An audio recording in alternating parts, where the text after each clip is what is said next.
Hey guys, what can I get started for you today? Bananas away, regular? And I'll have the rip berry, but can I get vanilla oat milk? And I'll add spinach and ginger. And can I substitute the raspberries for strawberries? Also add the chia and hemp seed, and definitely have the power booster and the collagen booster. And can I get that blended twice? Wow. For Alicia, Custom Chaos? One of a kind. You're one of a kind. Booster juice, freshly made, your way.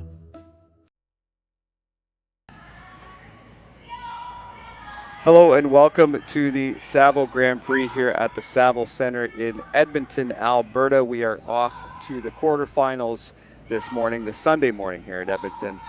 Kate Cameron and Kaitlyn Laws, these two Manitoba teams are taking on each other for a chance in the semis as the early season spiel campaign continues. Marty Thompson and Sean Joyce with you on the broadcast here. And Sean, these are two young, exciting teams, veteran teams too, in their own right. How have you sort of made out their early season successes here as they are both seeking a chance here for an early Spiel Championship in September?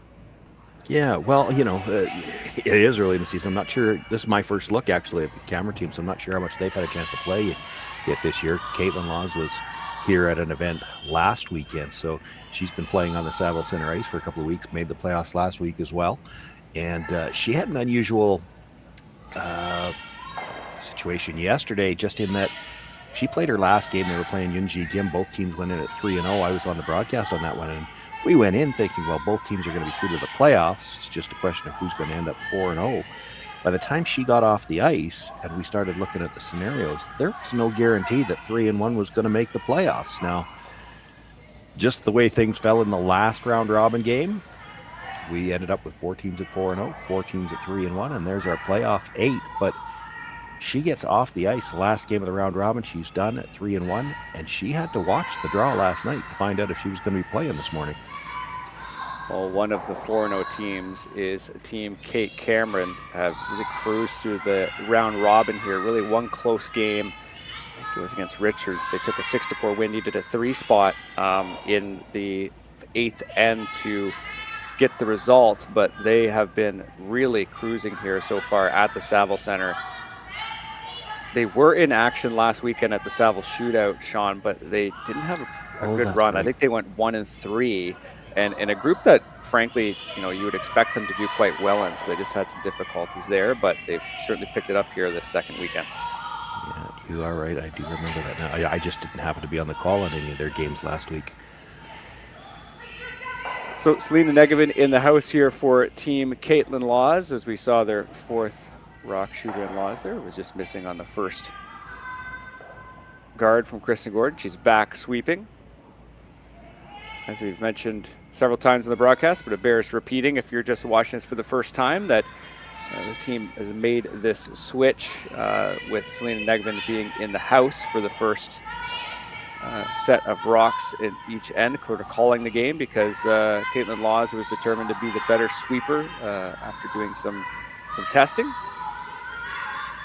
And you can see just like that, a good example between her and Jocelyn Peterman managing to drag that red rock just ever so buried over that yellow stone.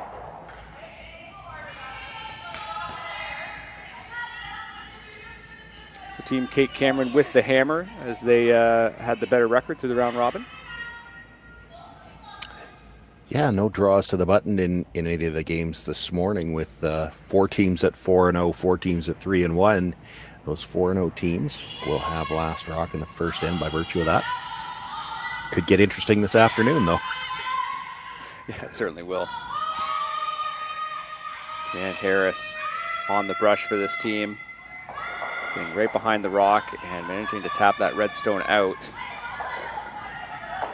So Kate Cameron does have the hammer. They do have a center guard and now something on the wings, and Team Kaitlyn Laws with Jocelyn Peterman throwing second, electing to go after that yellow stone.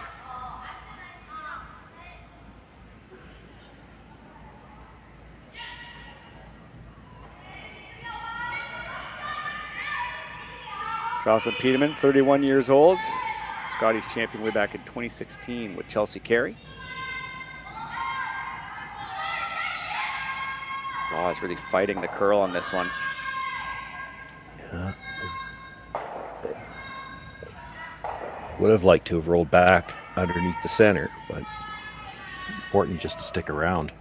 I'm looking at the overhead trying to think, and I think that yellow one's splittable. So if Kate Cameron ever was to get a rollout from the opposition here, she might try to split that, get that cheek deuce, what we call it, in the first end. And this just comes down to Kate Cameron electing to hit and roll, looks like out to the wings, right? Yeah, Stay she a little doesn't want any part of playing in the middle. She'd take a blank in the first end if she could get it, but she'll take a risk-free deuce if she can get it too. This is not what they wanted. I mean, they're sweeping for the roll because once they're going that way, you may as well try to get a piece under, but this makes the roll under cover a little easier. It's a short roll now. Looked like a little audible there just based off of what they got out of the hand. Yeah, it's sometimes you got to make that plan B decision. If you're rolling that way anyway, they would have liked to get tucked a piece because it would have made it a lot tougher for Jocelyn Peterman to roll under the guard. Jason Gordon keeping a broom down here. They will get the roll. And again, ever so buried underneath that yellow stone. Now decision time as we come up to the final of the second stones here with Taylor McDonald. Looks like they're going to have to attack this red stone. Yeah, they discussed the run, and you know, you wouldn't be wrong to play it. These teams are so good at that shot.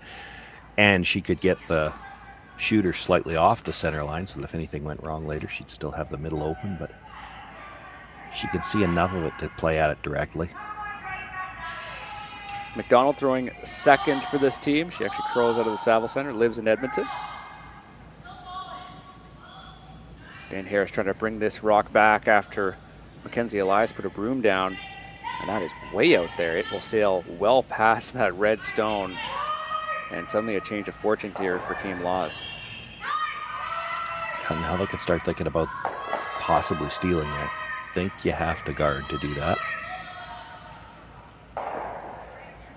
Sean, you've seen more games on this ice here, especially over the last couple weekends, but it really has been a theme, at least from what I can tell, just that hit weight just getting lost out there, just sailing a little bit on teams, not coming back. There's not as much bite as teams expect. Yeah, and I mean, it's early season perhaps, and they may be just forgetting a little bit about relearning how the rocks run. It's one of these things with the conditioned stones. Everybody talks about the curl in the ice, and I mean, as commentators, we're guilty of it too. It's not the ice that curls, it's the rocks.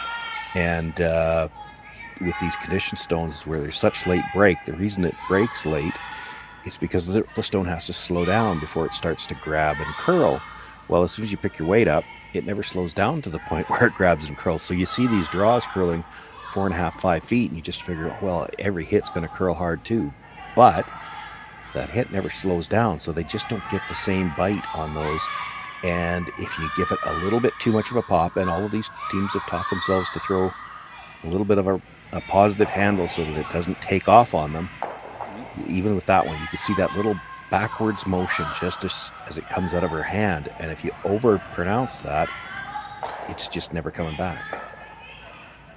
Yeah, it's certainly a nice thing to have in your chest, so to speak, but you do need to be careful of how you use that mini set and make sure it's not mini. Yeah, that's just it.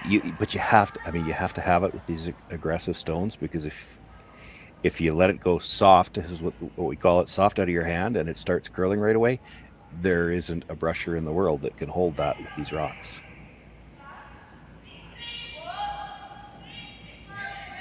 So it's Lena Negevin throwing vice stones here for this Laws team. So they did put that guard up and covering the red stone there in the forefoot, and it was crossing center. Looks like they're going to do the exact same thing and force team Kate Cameron to try to clutch the double peel. Yeah, that's all you can do here. Double peel's never, because they're trying to make it in a certain way, they're trying to make it in a way where they can bring that yellow back into the rings. It's never easy. The trick here to the guard is you can't over curl it. If you got to keep a little piece on top of that yellow stone and then guard the red. If you don't guard the yellow at all, Kate Cameron might simply run it back.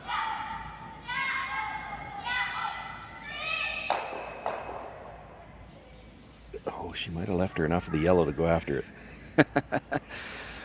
Curse the commentator. Well, she can't quite see all of the yellow.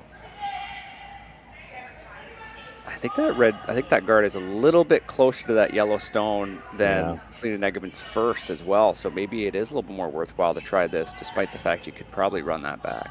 Yeah, well, the other part of it too is if you tried the straight run back and you hit it thin and just pick the yellow by, that red stone in the rings is pretty well guarded. This is the more dangerous guard. And Brianne Harris so close again, just to ticking that yellow stone down and into the ring. So a simple play call here from Team Laws, and Kaitlyn Laws throwing 4 stones. Put the guard back up.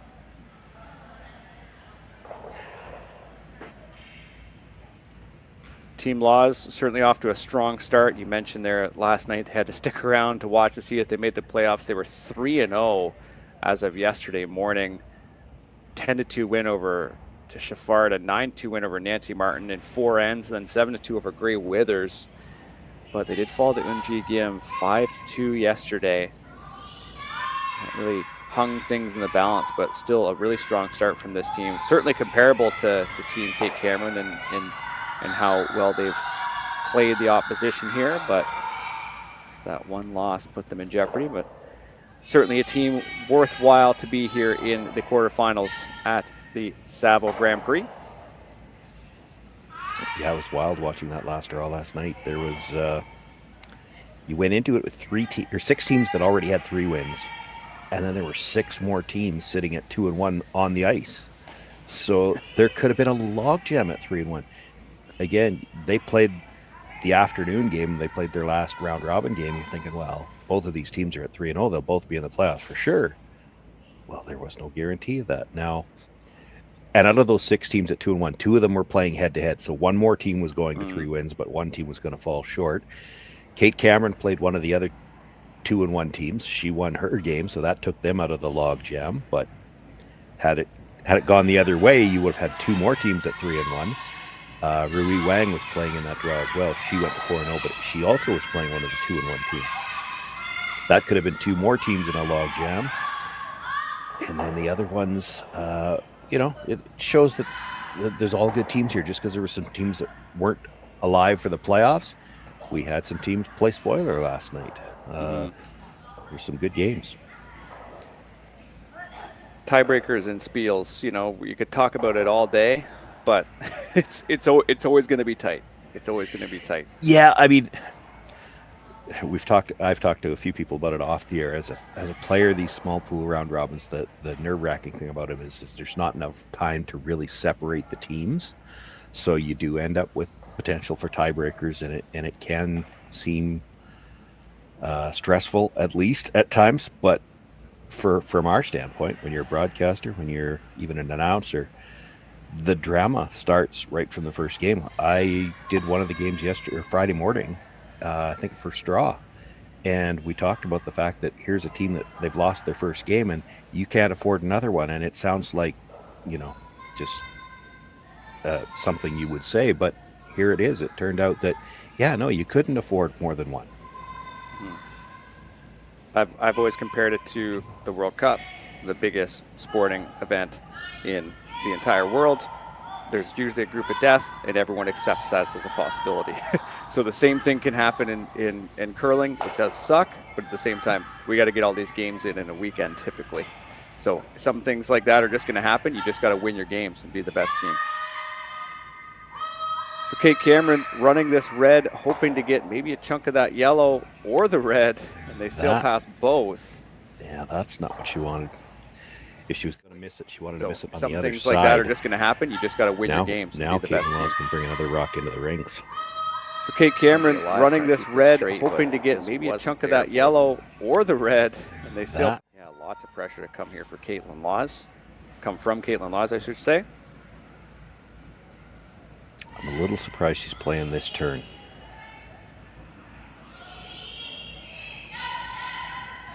You play the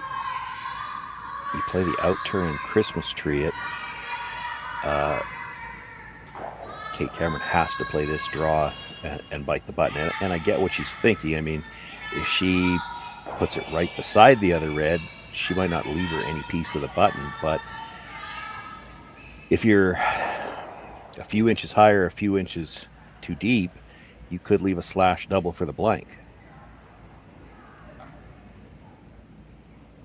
Certainly some precision needed, but a very aggressive play call early on from Team Laws. They put this stone right dead beside the next red.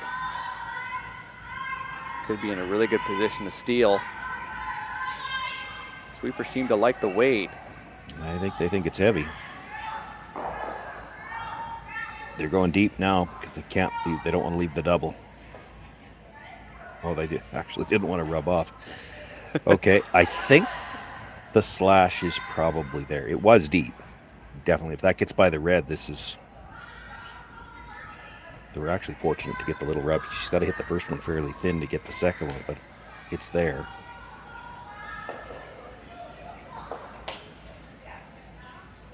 Half a rock might touch it, but I think you're looking for a quarter here with some weight.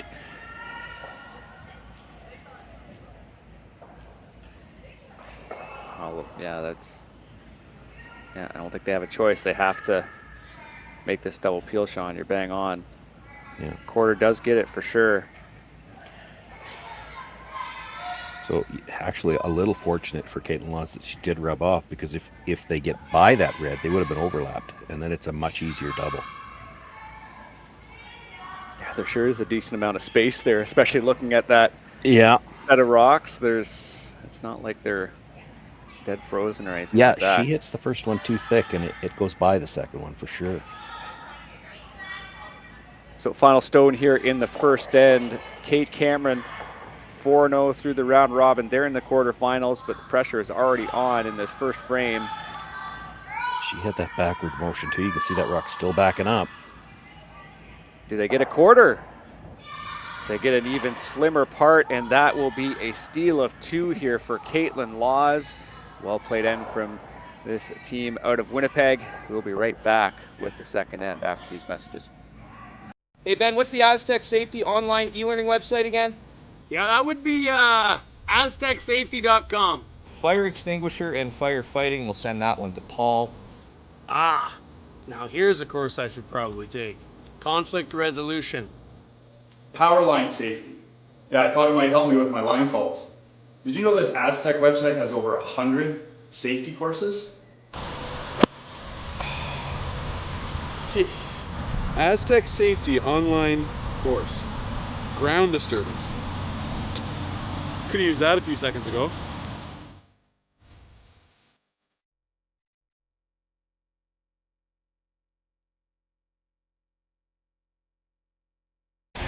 The 2025-2026 Grand Slam of Curling schedule is out, with big events happening all over Canada, like the Masters heading to London in September, the Tour Challenge from Nisku this October, the Canadian Open from Saskatoon in December, and the Players' Championship from Steinbeck coming in January.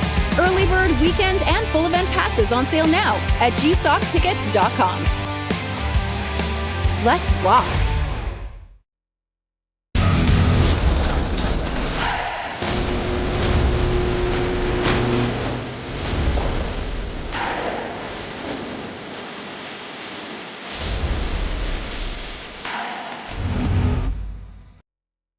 Live curling rocks. And this November, the best in the world are coming to Tahoe. Get your seats now at gsoctickets.com. But hurry, early bird pricing ends soon.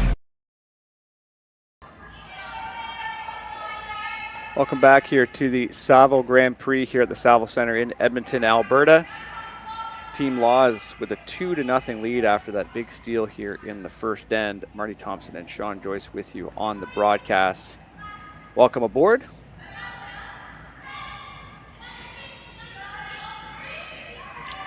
Yeah, not the way you'd normally expect to go about stealing too. They slipped their first one just to a biter, and Kate Cameron was able to remove it on the first stone, but never got the stone off the center line. And this is a bit of trouble here for Team Kate Cameron, as the first of the lead stones goes all the way back to the edge of the 8-foot. Team Laws with a chance to come around their own guard here.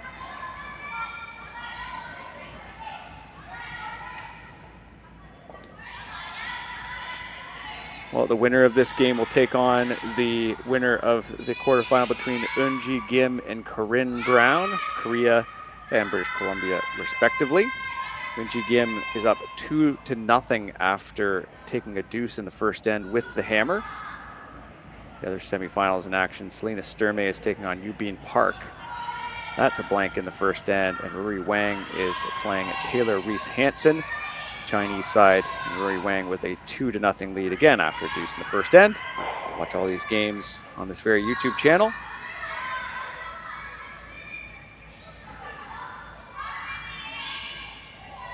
Kaitlyn Laws, Jocelyn Peterman trying to keep this rock on its trajectory, and it will just come behind that red stone quite neatly. Yeah, second shot, but that's still a good shot. You want it to be in front of the tee line and buried. It'll be a rock that Kate Cameron has to deal with at some point in time, and she can't yet. 5 rock free guard zone in effect here. This is in all events nowadays. The no tick zone in effect as well, but that guard looks like it's just a little bit off the center line. This is one where, you know, before the no tick zone was around, you would see teams play a shot like this where you might tight ice it, and that seems to have gone away. But this one's just off the center line. You could tight ice this a little bit, and if you don't happen to get by, you chip it off the center line. That's not a bad call. And if you get by it really tight, you might chip that one out from behind the guard. You certainly don't want to hang this wide. Mackenzie Elias is second here, throwing lead stones for Team Cameron. Struggling with her draw weight early. Deep on the first one. 3 guard, yeah. And leaves the center guard on this one, although, you know, it's tight to the rings and a good angle to that red and the 12-foot if she gets a chance to use it. But you have to be a little careful. I mean, this is how they got in trouble last end. They got a tight guard, and it was their own stone, and it was tight to the rings, and you think, well, we might get a chance to use that. That rock stayed there for the whole end. They never got rid of that center guard, and it was the one that ended up causing them all the grief. So, you know, just because it's your own color, it's still a center guard that you don't want. Jocelyn Peterman with the come around. This will also come up short, but a really awkward stagger on that red. That could come into play later for sure. It could. It actually already kind of makes it awkward for Kate Cameron to try to play the yellow angle in, because it's hard to stuff it. Like if you're playing that yellow in, you'd like to stuff it on one of the reds and stay right there. Well, from that angle, I don't think you can get directly to the face of either red, but the angle it would be coming in on. You wouldn't play it here. You're going to come around here for sure. Taylor McDonald throwing second stones here for Team Cameron, handing it off to their sweepers, and most notably Brain Harris on the inside here, really trying to work this rock. See that guard coming into play already. How much bite does it have? How much curl does it have? Just a bit too much, yeah, as it wrecks off that guard. Certainly a series of errors in this end is already shaping up to make a bunch of interesting shapes here around the rings. Team Cameron does have hammer.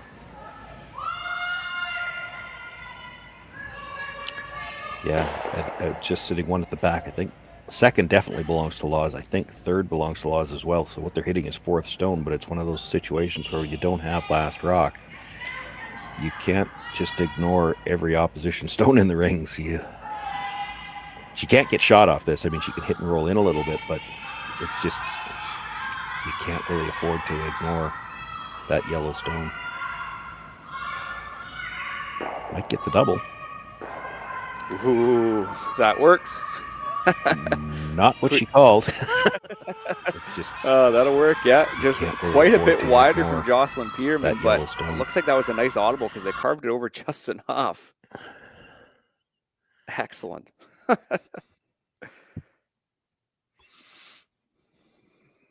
Well, still a good shape here for the team throwing red stones in the house. And that's going to force Team Cape Cameron to start removing stones here. Yeah, looks like she's trying the triple on the reds. Goes thin, and they will just skirt past and out. Oh, interesting. Yeah, I could, well, it's as much as anything else. It's to separate those rocks, because this doesn't look like a steal situation. I mean, it could still yet. But if you don't leave her the double, if you can separate those rocks so she can't ever clear everything at once, you're certainly in good shape to get a force here. So that's what they're thinking here. Play the tap right on the nose of the top stone, so the one will come in behind the guard. It might pop out to the open. The top stone should pop into the side of the house. Your shooter stays right there. You sit three and they're all spread out. You should have at least a force. So it looked like Selena Negevin had indicated a back 8 weight to try to shove these red stones back. Quick check to see if that is a biter. It doesn't look like it is off of that overhead camera.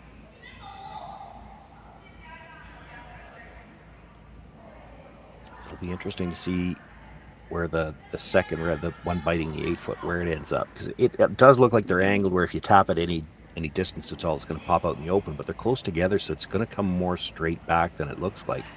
It could end up dead buried in the yellow, even biting the 4 foot. That'd be quite the outcome. Okay, Selena Negevin. This team certainly does not shy away from aggressive play calling. This comes just to the nose, and that is just about perfect. They do drag that question stone there, that important stone, Sean, right underneath that yellow. Makes the play calling a little bit harder here for Cape Cameron. Suddenly they need to ratchet up the difficulty a little bit. Yeah, I mean, there might be a triple on the reds, but you'd have to hit third onto second and hope it catches the top of the other one. If it doesn't, you're leaving shot rock buried, just biting the 4 foot. So they're going to play the straight back run back. The upside of this is they're so dead lined up, you could absolutely stuff this run back and be buried. This is going to have to curl, though. Stuck out there now. They will send them right through the gap. They'll tick a little red on the way out, and they might have just nudged that other red stone into the rings as well, mind you, just off to the left of this left pane we see. Red might be sitting 4. Yeah, certainly 3, and they won't have the same opportunity next time. If they're playing a run back to try to kill that stone, it's going to be a red one. They can open up some scoring area, but they're not going to have a chance to set up a deuce here if this guard's made. Selena Negevin's second stone here, throwing third for this team. Really nice placed rock here in the key at the front of the house. Could do this team some wonders. You're right, John. It looked like it was a force, and suddenly, if you put this in the right spot, you're getting closer to feeling like a steal is on. Yeah, as much as it's only got a sliver of the 4 foot, it's like if you had to draw, if this was last rock for Cape Cameron, how do you get to the 4 foot? I mean, it's just about gone on the outturn side. You don't have a lot of it on the inturn side. What do you think is the best angle here for Cape Cameron? I think just removing these red stones, clearing out those potential draw paths is their best bet.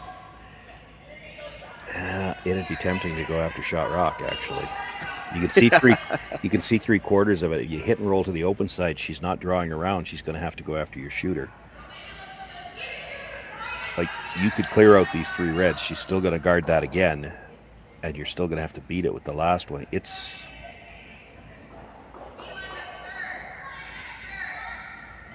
the other thing I was thinking of after the last hit, they have missed a lot of hits so far wide, and they've got that in-out motion, and that's fine. A lot of teams do, but when you're missing everything the same side, you might need to tighten up the broom a little bit. Don't adjust the throw, adjust the broom.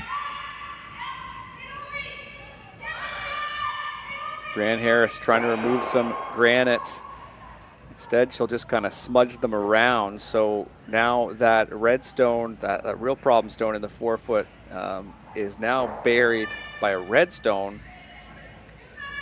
Yeah, it's still better Yeah.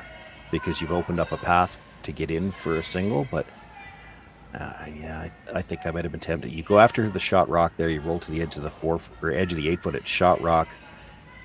Laws would have had to deal with it, and unless she rolls perfectly buried, you've got a chance to come around and at least get that skips deuce. Right now, she's just going to have to make sure she's got a chance to score. So what's the call here? Just trying to put that guard up? Yeah, it looks like. Yeah, it. you got to guard it. You can't leave her that short double. You still probably get the force if she makes the short double, but you're trying to make it as difficult as you can. That rock biting the top of the 4-foot, still potential steel stone. They put that there. They put the guard up for Kate Cameron now, getting into skip stones. Like it doesn't curl enough to get all the way underneath, right? If it was triple, maybe it does to the back, but maybe not in a way you'd really want to make it. So it's hard to even really want to get in there on your first. Yikes. Yeah, like to me, it looks like the best shot to get in, assuming the guard's made. So the best shot to get in for Kate Cameron might be to play this out turn, try to corner freeze the top one, but you're really hoping you're going to have a shot with that because you're kind of taking away part of your draw path for one if you don't. So I don't think you ever play that. That's the shot you might play even a stone earlier. If you were at thirds last, you might think about it. Really digging in to bring this over. Yeah, this center line is ideal. It's got a long way to go, but a really nice carve. You're seeing just that little swing to get it out. It's just on center, it looks like.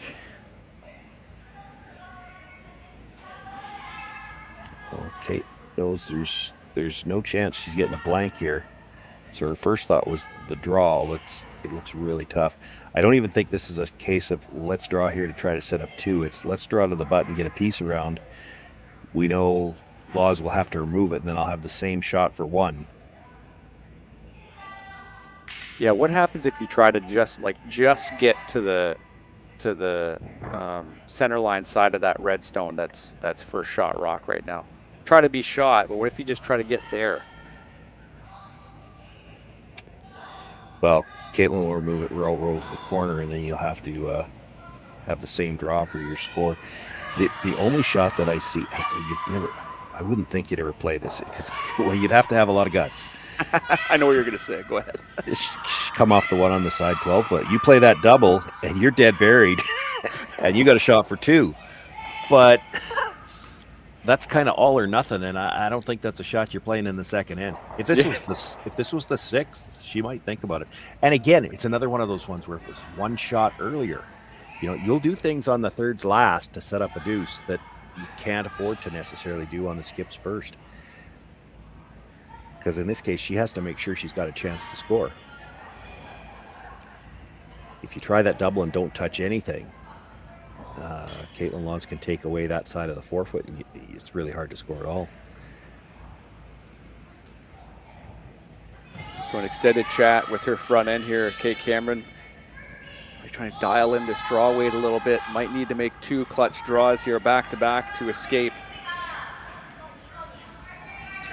Even if she just gets second shot here, then that double that we were just talking about and laughing about, it becomes a threat for Kaitlyn Laws because that double then would be for two. Sweepers on this. Trying to maintain momentum. Looks like it's running pretty good here into the 4-foot. And that will be just biting the top of the button. Draw weight down for Kate Cameron for sure, but not out of trouble just yet. No, not at all. That actually didn't overlap the red at all. If Kaitlyn Laws wanted to play it quiet and get right to the face, you couldn't hit it on the nose again and get shot rock. Now, her first indication was to roll to the outside, which is safer. You don't have to flirt with the guard as much to play the roll to the corner, but you leave her the same shot to score one. if you could ever get right to the face, not roll at Yeah. all kinds of trouble for Kate Cameron.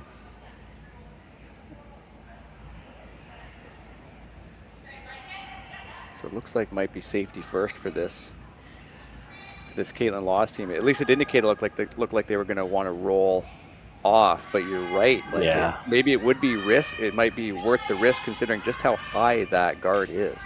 Well, and there is late finish. It's just you got to throw it quiet. Then you'd have to throw like hack weights so that you could count on the late finish. You don't want to. The quieter you throw it, the wider you can come by the guard.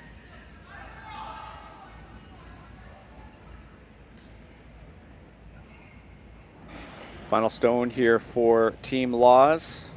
Up 2 without the hammer here in the second. Just piling the red stones into the rings here in this second end. Kristen Gordon with a broom down, making sure that it can beat that top guard. Looks like they will. Will they cheat a little bit? Yes, they will. They will come right to the nose, and it looks like it has enough weight to punch it out. That is an excellent shot from Kaitlyn Lawes. Wow, the pressure remains on. Well executed and really well managed from the sweepers here. Yeah, we'll see where this stone has ended up. I don't know if Kate Cameron can grab enough of the 4-foot to score. I don't think the outturn is there. That stone that's just biting the top of the 12-foot, by the time you got by it, I don't think you could get by the one that was just thrown. So she's got to throw the other side of the house, and there's a good look at it from the hacks. So she can't even, and granted it will bury a bit at the end, but she can't see a rock's width of the 4-foot, and she's got to get just about a full rock into the 4-foot. I saw this yesterday with Team Lawes against Nancy Martin, although that certainly wasn't an awfully close game. Lots of red stones in. I think they scored a 5 in their first end, but lots of pressure on the opposing team here from Team Lawes. Kate Cameron now with the in-turn draw, having to go to a new path. Had her draw weight down on the out-turn side, needing to get to the 4-foot here to escape some real danger in this quarterfinal here at the Saville Center. One brush down right away, both down now. They're going to have to drag this for weight as well as line. Looks like it needs it. Got to get into the green rings, and they will only just. So that does look like a steal of 3 for Team Lawes. Wow, up 5-0 after 2 ends. We'll be right back with the third. Kate Cameron with the hammer.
the strategy a little bit. So looks like they're still going to try to go after that red stone at the back of the house or back of the 4-foot.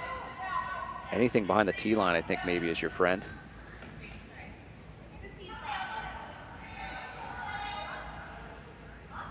This is where it's a factor that that last draw came up a little bit short. I mean, even if your second shot, although it's tough with where the reds are, you're either probably going to be shot or third. But if you're shot, you could guard. Because you're third, like, you're not going to guard third shot. Eventually, Kaitlyn Laws is just going to change gears and guard the shot stone. You really still kind of need to deal with those reds one way or the other. You can't really do anything with the stone at the top of the 4-foot. You do anything with it, your shooter's going to stay in a spot where you're going to leave a double on the 2 yellows at the top of the house. And Harris indicating that it's hot, a little heavier than she wanted to. It's running like it is too. A little tick off the red, and they managed to actually scooch underneath that yellow stone. Kind of works though. Well, it kind of works. It's one of those ones where you can't tell your team whether it was a good shot or not until you see what happens on the next one, because there's a triple there on the yellows. But it's still a possibility to jam on either the red or the yellow too, right? There is, yeah. But you weren't trying to get to that side. You would have liked to stay just ever so slightly. Well, right on the nose would have been perfect, or slightly on the broom side, the center line side. You drive this yellow back slightly across the face, make the double, and there's a chance it's clipping that one at the back of the 12-foot as well. Now there is some risk. There are some reds back there. It's hard to imagine jamming anything dead though, just because of the angles.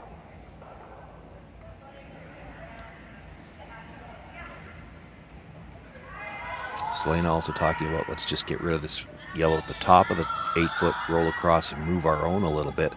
I do think the yellow at the back is shot rock. Yellow at the back 4-foot. So pushing that red stone that's in the top 4 closer to the tee line, and then having your shooter, I guess, roll out a little bit too, but it could also still be in the rings. Yeah, with the weight they're talking about playing, they're trying to hold the shooter for sure. Not even critical necessarily, I don't think, to move the red. This is just the safest way to get rid of the yellow so you don't risk jamming anything at the back. And it will open up the shot stone as well.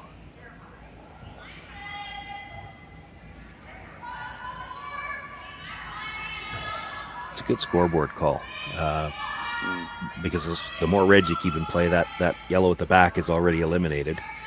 And you certainly don't want to be jamming anything and open up the possibility for 3. You've got a 5-point lead. You'll give her 2 all day long. You just don't want to give them 3.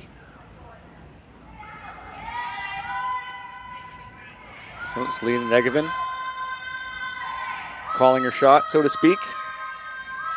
Really wants to keep this straight though. Yeah, this curled more than they would have liked. Now is that jam in play? It is. They played that shot to avoid that, and it just dramatically overcurled. And that was also the kind of weight too, if you were ever going to try that run, Sean, you were going to throw a lot of weight and just try to kill everything at the back. But unfortunately, that was enough to keep those Yellowstones in the rings. Yeah, you were playing that shot so you didn't have to risk getting anywhere close to that. So that just drastically overcurled. I mean, it's not a little bit. She was shooting for half a rock.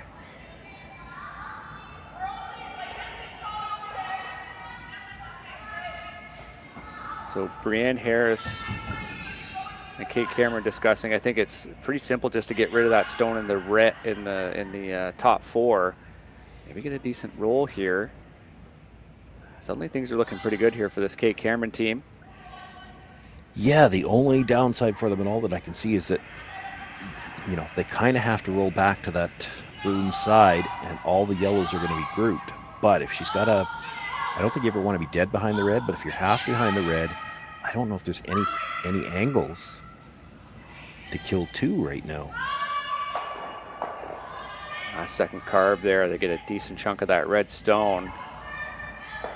Yeah, that leaves the chance for for Kaitlyn to play. I mean, she might have a double at the back. It's very thick.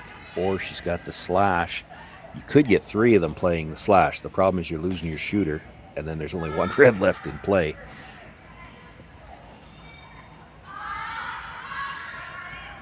Appreciate everybody watching this morning here on Curling Zone.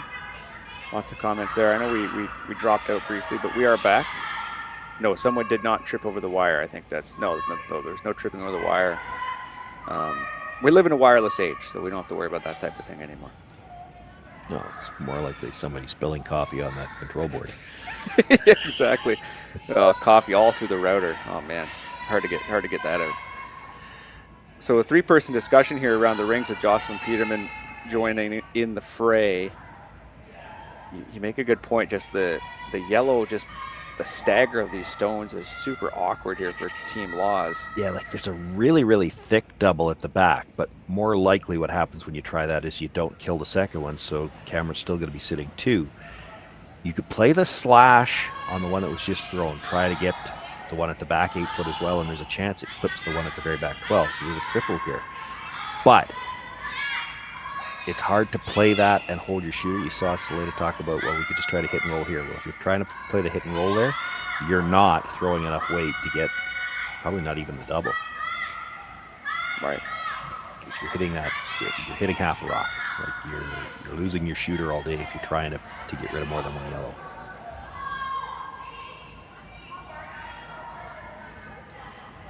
What they're looking for is there some way to hold our red? Because as long as they got 2 reds in the rings, that one in the back 12 doesn't matter.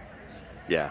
But it is tough here to do that. And if you ever played the double at the back, that thick double, and made it, and it's not easy, you're leaving a double back, which still brings 3 into play.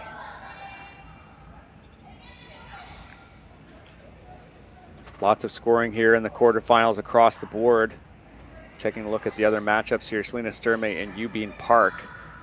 Park hosts a 4 spot in the third end. Selena Sturmey had a 3 in the second, so that's 4-3. Sturmey does have the hammer though. Meantime, Rui Wang of China now up 4-1 over Taylor Reese Hansen.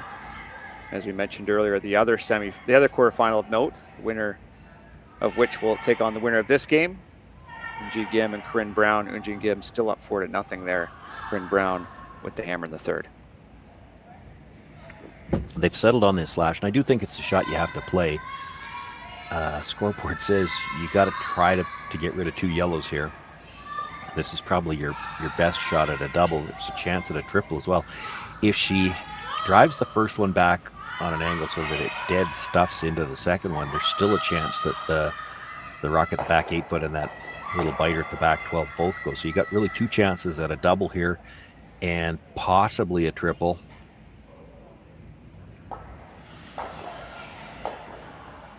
You'd have to get really unlucky, I think, to jam and leave 3 yellows in the rings. And even if you did that, they still have to find a way to get that redstone out by the yellows at the back. That redstone, the first one that jams, is going to be another rock's width over, so you can't nose hit that red to get it out. Well, not many in the game better at big weight hits than Kaitlyn Laws. Chance to get these angles right. Take back control of this end. It looks close. And it will be the straight double just out of the rings at the back. Job well done, I guess. Yeah, that's a good shot. I mean, she's not out of trouble yet, but that's a pretty good result. You get 2. You've cut the damage to now where it can't possibly be any more than 3, and there's going to have to be some kind of double available on your next one. You can hold it to 2 if you make that. You make a good point, because Kate Cameron does have to come around this area no matter what, right? They have She's to got to get hit. in here. She's got to hit it. Yeah. You draw around now, and Kaitlyn Laws just brings another one into the house, and those 2 at the back are gone. So she's got to hit this one while she's got a chance, and she can't roll to the open side because then she risks jamming it. Yeah. So she's got to leave her 3 stones together on this side of the sheet. There's going to have to be some kind of a double. I mean, if you just hit and rolled out right now, there's a double on the 2 yellows at the back. So there's going to be another chance for a double. Perfect shot here for Kate Cameron. I guess would be hitting and rolling all the way out towards the wing, right? As much as you possibly could within the rings. If you could, yeah, just bite the edge of the 12-foot, yeah, that's great. But if you roll 2 inches too far, it's not a very good shot. Well, I think at this point, as you mentioned earlier, use the term scoreboard indicates. I think scoreboard indicates for Kate Cameron being a little bit aggressive on this line call might end up working out in your favor. Down 5-0 in the third end. Well, gifts in this one. I'm wondering more so, but just as close to the nose as you can, so that if Kaitlyn Laws wants to play the double, she has to roll open, and then you're still at least gonna have a shot for 2. Cannot cross it though. Cannot cross it. They do cross it. Now they will not go through the hole. They will just. So they do sit 2. They lose that biter at the back. You know what? It's still like, it's too risky to play the double now, because if you happen to miss the yellow, 3's in play again. So she should have a shot for 2 at least. But yeah, that takes 3 off the board.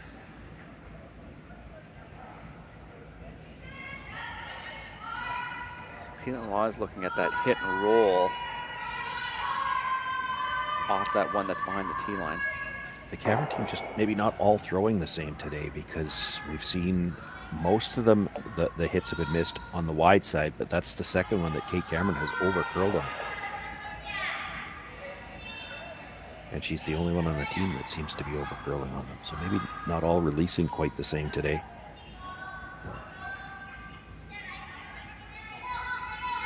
Team Laws with a hefty advantage here through 2 ends in this all Manitoba quarterfinal here in Edmonton.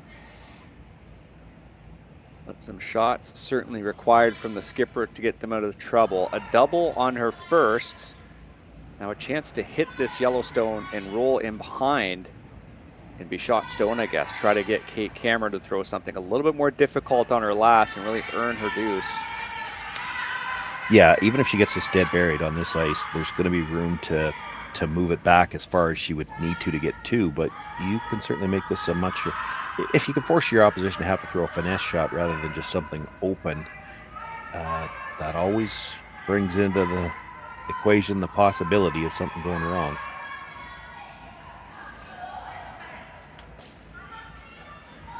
Final stone in the third from the 2-time Olympic champion in the Olympic year. Kaitlyn Laws, hit and roll, gives it to her sweepers instantly. You see Jocelyn Peterman fighting to keep this straight. Yeah, they over-curled a hit earlier from Selena. They cannot jam this at the back. They just missed the red at the back. So a hit and stick for 2, it looks like, for Kate Cameron. Yeah, that one really took off, eh? Yeah, well, and that's how they kind of got into trouble. Selena negative and trying to play the hit and roll over and going from the inside out, curled up to the nose on a shot where they were only trying to hit half a rock. So maybe it's curling a little harder to the wing with the finesse weights than they expected, and you just wonder, or at least I wonder, does that play into Kate Cameron's head? Because she's had a couple of hits over curl already.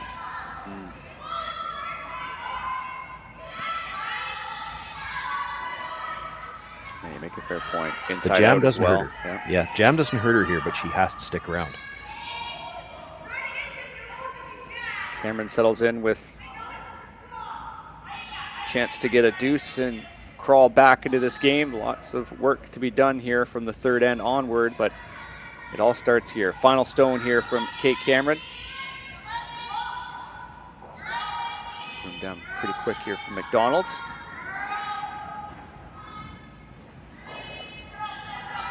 Got to bring it over to get a decent chunk, and they will do just that. So Team Cameron on the board here, taking a deuce in the third.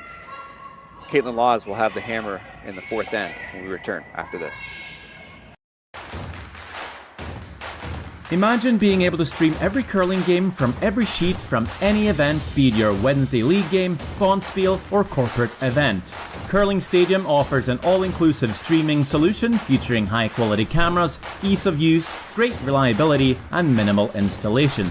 Offering your sponsors customizable ad space on your streamed curling games and being able to sell video packages to your corporate events for increased revenue. With Curling Stadium, you can stream to any device, be it your mobile phone, tablet, or computer. Push the feed to your desired platform, be it Facebook, YouTube, or any other social media. Curling Stadium is simply the way forward. Where it's commonplace in other sports to televise every game, we want to do the same. Curling is a global sport, and it's time it gets the coverage it needs. Make your curling club the next Curling Stadium.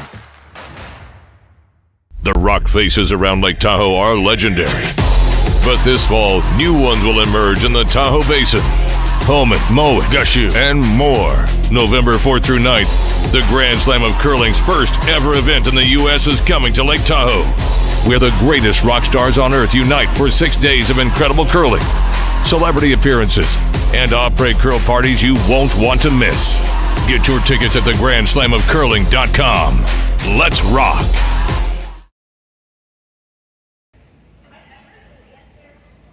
Fourth end of action here from this quarterfinal, the Saville Grand Prix here in Edmonton, Alberta. Marty Thompson and Sean Joyce with you on the broadcast this morning. Thank you so much for tuning in. Apologies for the technical difficulties we had in the previous end. We appreciate everybody sticking out. This is certainly the most exciting quarterfinal in terms of all Canadian action here at the Saville Centre. Lots of streaming across the board here too, men's and women's this weekend. We really appreciate you sticking it out. No shortage of offense on the ice this morning as we got to look at the scoreboards and the wide shot as this one was coming down. There's a lot of deuces out there today. Nothing short of numbers. So we were just sort of talking off air there briefly about, yeah, there we go, 2-2-2. So I saw G. two Gibb more did over take there. another deuce there. So yeah, they're up 6-0. I saw another 2 deuces over there. Yeah, it might be hard to score one today. Yeah, it might be. Oh yeah, there it is. Yeah, they're Park. Yeah, with Park at the 4th spot. You're right. There is a lot of numbers. There's one single. Everything else is multiples. I was just going to mention, Kaitlyn Law is playing, quite aggressive this weekend, being quite effective in most of their games, high scoring, especially the game with Nancy Martin I called yesterday. But that Eunjin game last night, that was all singles all the way through, right? So one little outlier there. Yeah, but it wasn't for lack of attempts. I think there was a few ends where there was a few rocks biting the forefoot, and only one, and that happens all the time. You get 5 rocks biting the forefoot, and it ends up somebody scored 1.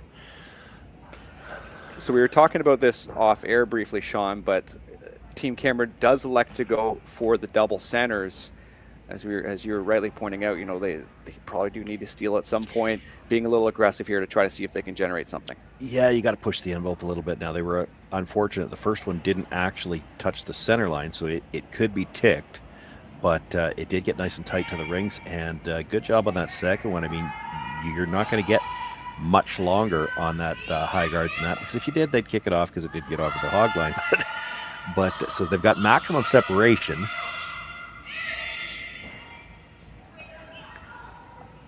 Laws on the carve here, trying to wrap this one around as much as they can. The weight's not quite there to get it fully buried. And it's not that they really want to be playing around the middle, but they know that's where Kate Cameron's going to go. They got to get that one in the way, force her to have to deal with it later. And while she's trying to deal with that one, this is the 5th rock of the end. They'll be able to start dealing with those center guards after this shot.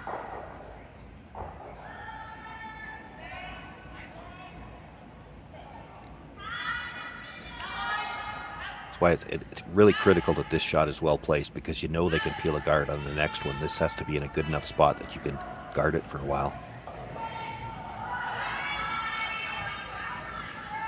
And Harris managing this stone. Certainly got some pace to it. Tap red back ever so slightly, but remain high in the house in both red-yellow combinations here at the front. Just gonna walk up and peel the long one. I thought with that back one not being to the center line, so there's a little bit of it exposed, I thought they might think about picking out the tight guard. Red Deer is Jocelyn Peterman with the peel on the extra high guard, and she makes it.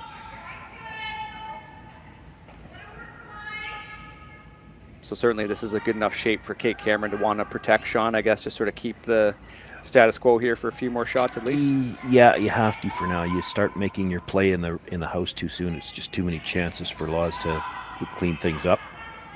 So this, it starts to become that cat and mouse game that we like to talk about. You throw the guard for a while. You know that the Laws team is going to peel guards to a point. So at some point in the end, you're going to have to decide, well, when do we make our move in the house? Because if you make it too late, you throw one guard too many and Kaitlyn Laws decides, well, we don't want to get forced to one. So she comes around on the other side and tries to score two. They did leave a chunk of that one tighter to the rings. Now they have got their own stone dead buried. That part's good, even if this tight guard goes away.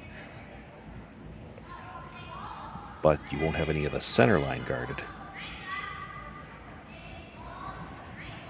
Another out-turn hit here from Peterman. This time going for the guard that's just a little bit closer to the rings here. It's awfully good for the pick, and they get that out. It does change things in that Kate Cameron could make a play in the rings now because her own stone is already guarded.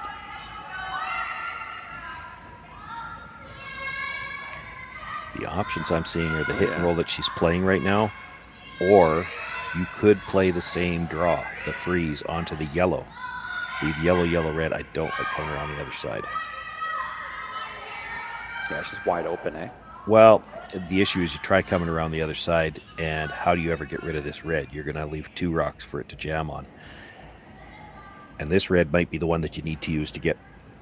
I mean, she's not playing the double, but you could. If this was right on the nose, you're awfully close to the double on the reds. And the yellow is still buried. She'd like to roll underneath here. Brianne Harris, the 33-year-old recent addition to this team. 4-time Scotties winner. Little hit and flop underneath.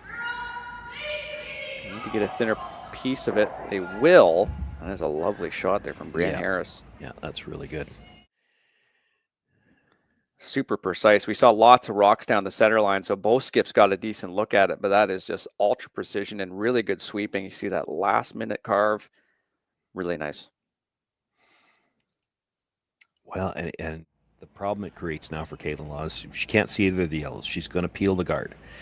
And now it becomes that, it flips the script to the other side. If we peel one too many guards, she's going to play the little double raise on the yellow. She's going to be sitting three, with the top two maybe staggered, and we're drawn to the button against a potential steal of three. So she'll guard it for now, expecting that Kaitlyn Laws will continue to peel the guards, but at some point in time, Kate Cameron's thought is we can play yellow onto red, sit three, and really put the pressure on. You don't want to do it too early. You don't want to give her too many chances at a double or triple to get out of it.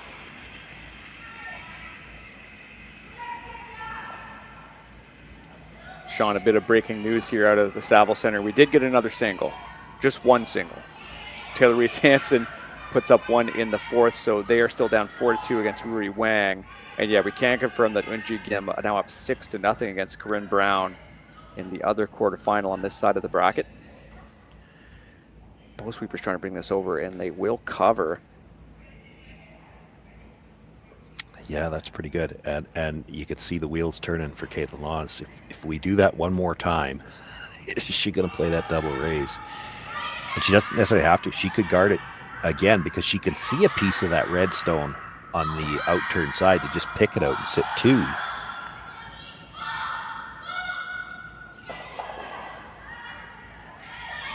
I don't see what else Kaitlyn can do. Like when everything's lined up like that, she can't even really come into the house and try to sit two that way. She's just going to leave a double if she tries to sit two. So Selena Negevin wraps up third stones here for either team. Kate Cameron electing to call a timeout to bring out Derek Samagalski, the coach who was sitting for most of it, and in this end started to stand up as he sees his team with a real chance to attack here. Yeah, and I would imagine the discussion is, well, we could throw another guard. It's risky to throw another one, although I don't know what Kaitlyn could do other than throw a guard of her own, which she's not likely going to do. You could play, and if you're playing the double tap now, then there also becomes an issue of, well, how hard do we want to throw it? There's more than one way to play it. She could go directly after the red too. You chip the red and roll to the other side of the 4-foot. Does Laws try the double, or does she go after shot rock? And there's really no place for her to hide either if you did No. that, right? If she went after shot rock, it's still going to be exposed no matter what. Yeah, there's not going to be any place to hide. What's wrong with just putting one more guard up? Maybe Kaitlyn Laws rips it, and then you attempt this run. Well, yeah, the issue is she going to rip it? Because she knows what's going to happen if she rips it. So that's the problem. You play one more guard, and she might not take it off.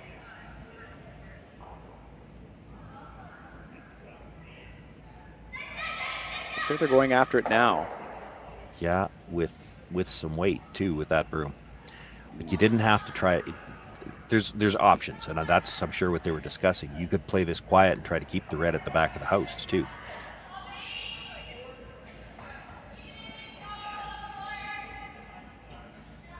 Yeah, certainly an interesting call with big weight. You know, you don't necessarily need to throw this, right? If you...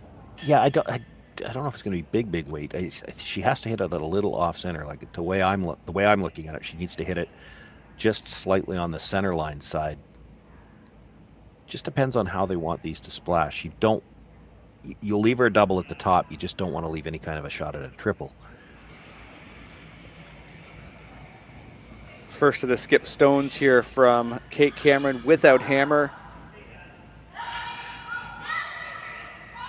Handing it off here to Taylor McDonald, keeping this rock straight. Need to get just the right piece of this yellow stone, and they do just that. All three yellows stick around. I'll catch a replay on this. I know the shape is certainly interesting, Sean. We'll get to that in a second, but that was pretty good here from this Manitoba team. Yeah, just about the best you could do. I mean, maybe over curled ever so slightly because it left them all staggered in a way so that Kaitlyn's got a pretty makeable double on the shot and second shot, and she can hold her shooter. Critical to hold the shooter here. You roll too far, and she's going to loop around that stone in the 12-foot and could have a chance to steal that way in. The scoreboard says she might play that anyway. Like, you make the double. Kate Cameron could play the hit and roll back towards center, but she's never going to be better than maybe just full 8-foot. If you're going to try to steal, you might have to draw around that stone at the top of the 12.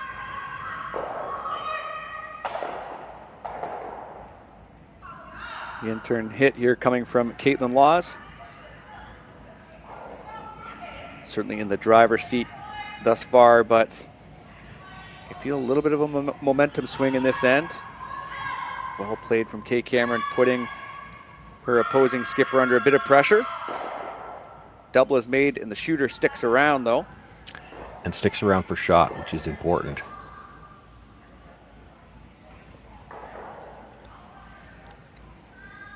So decision time here for the team without last rock. The hit and roll underneath looks pretty good. Yeah, the quieter you can... double. Yeah. Well, yeah. I mean, scoreboard says if Kaitlyn Laws has a chance for a double, she's going to play it anyway because she's not going to risk giving up two. The quieter you throw this, you can hit it a little bit thinner and roll a little bit deeper. But then you have to manage it really well. It did roll far enough to the edge. I think as she rolls back to center, she's going to be biting for her at least anyway.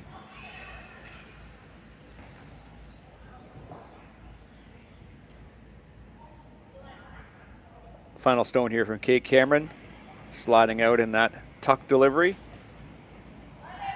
Playing this hit inside out. Seen a couple of these thus far. Line is certainly imperative on this stone, trying to get it underneath that yellow. Decent roll to try to put some pressure on the other Manitoba team, but it will roll a little too far, just behind.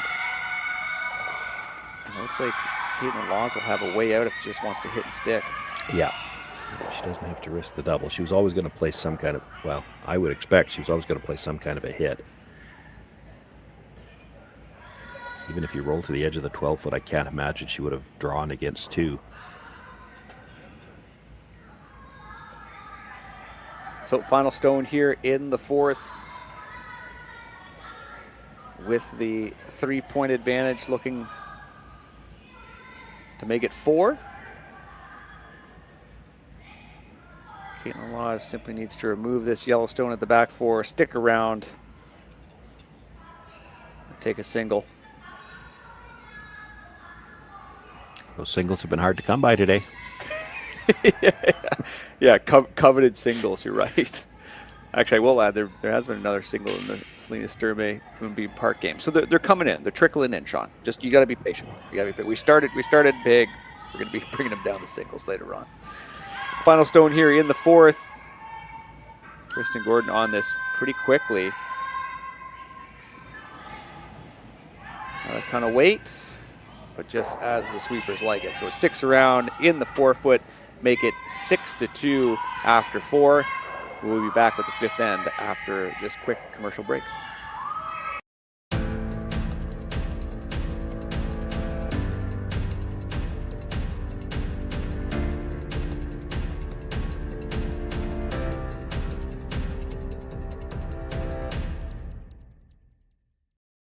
For over 20 years, the Sandra Schmirler Foundation has granted more than $9 million to hospitals across Canada for life-saving equipment for premature and critically ill babies. In the past 4 years alone, $4 million has been granted thanks to the curling community's incredible generosity. The need continues year-round, and with your help, we can ensure every baby has the chance to grow up and become a champion, just like Sandra.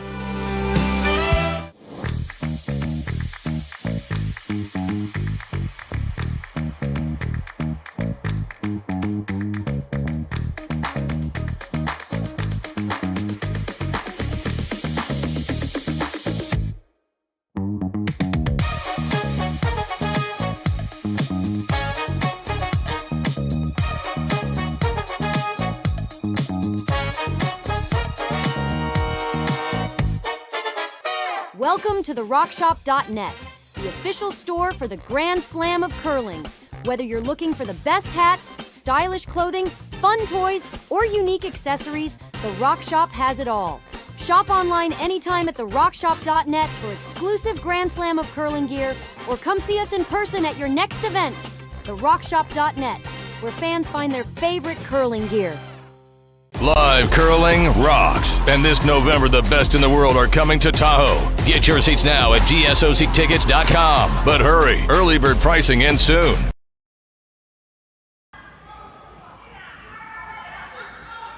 As we take a look at some of the other games in action here in this quarterfinal.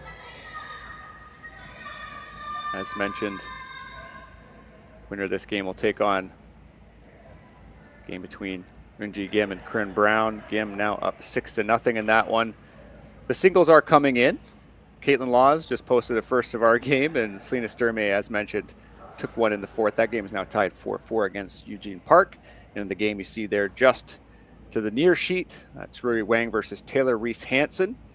Chinese team up 4-2. They're throwing yellow stones, as you see. Reese Hansen has some work to do without hammer. Those 2 games already in play in the 5th end. We're in our 4th end break, and there's the one score over on the other side, just showing 6-0 after 3. So maybe still in the 4th end there. Singles still hard to come by. More deuces on the board across these 4 sheets today than there have been singles. And we like to see that on a Sunday morning, don't we? Just a little, just a little bit of the precision can wait. That can be for Sunday afternoon. We can wait on that. As mentioned, lots of other games to watch here on this very network. It's the MJ Campbell Shorty Jenkins Classic in action. Men's and women's Okotoks as well. Lots of curling to watch here as the season certainly is getting into the swing of things here in the middle of September. Our first stone of the end here. Out of the corner of my eye, I see it looks like Kim and Brown are into their 4th end break, but I haven't seen a score go up for the 4th end yet. I'll certainly keep you posted on that. Corinne Brown did have the hammer after giving up a couple of steals there. So job well done in the fourth end here from Kate Cameron, Sean, putting up those double centers and getting the force. Now it really comes down to generating some offense now that she does have the last rock advantage. Yeah, and I wonder if we won't see double corners here.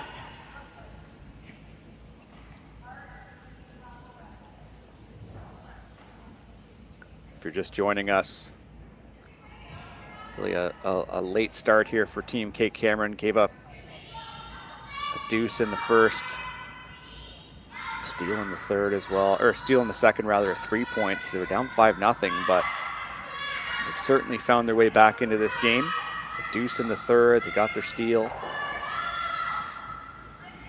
Slowly working their way back in, but you're right, Sean, getting that, that curler math, that deuce and take one, deuce and take one. Something's got to give for this team in terms of a big score. Yeah, there's still the two force doesn't work for them. They're still gonna have to steal something somewhere or generate three, which very possible in the 5 rock. You see a lot of them. You don't even necessarily need a miss. You do have to execute all 8 shots.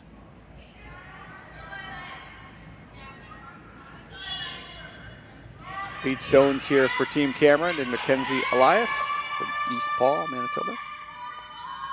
If they're playing the second corner, they're playing it on the same side as the first. Looks like they're coming in.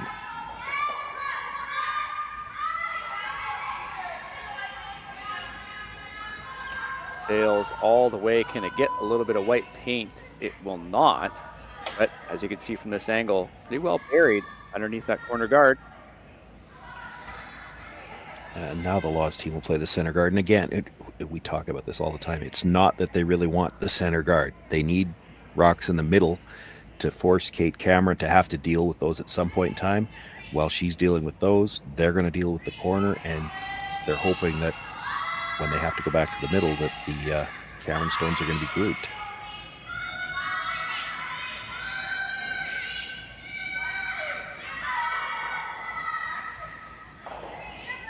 And this is what the free guard zone does for you. The Laws team doesn't really want rocks in play, but you can't just let the Cameron team throw wherever they want. So you have to put a few rocks in play where you want them, to force her to have to play them later on.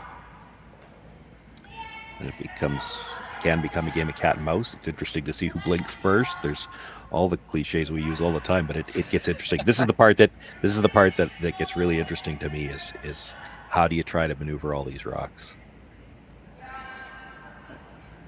Yeah, it's one thing to start and end with that game plan of, all right, let's do 2 centers or 2 corners rather. Let's force play out to the wings, but this is always the part where at some point you still have to react to what the other team did, right? You gotta start rubbing your brow, being like, geez, we gotta get rid of these. Well, you got to move them. You don't necessarily have to get rid of them. That's the thing. But how do you go about it?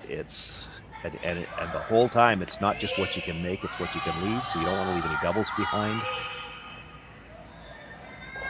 It's a little simpler for the Laws team in this situation. As long as you can make a yellow go away, you're happy. See, that is not good. You did not want to roll away. Taylor McDonald just picked that one and now forces Selena Negevin to make a similar play on that corner, and all of a sudden things are quite opened up. You're right, that was not the miss that this team certainly needed. No, you couldn't roll out. You peel the guard now, and certainly it looks like, for now at least, 3 is out of the equation. I mean, you might be able to hold it for deuce, but Laws knows what the curler math is too. She'll give up 2. She doesn't. 2's not going to hurt her.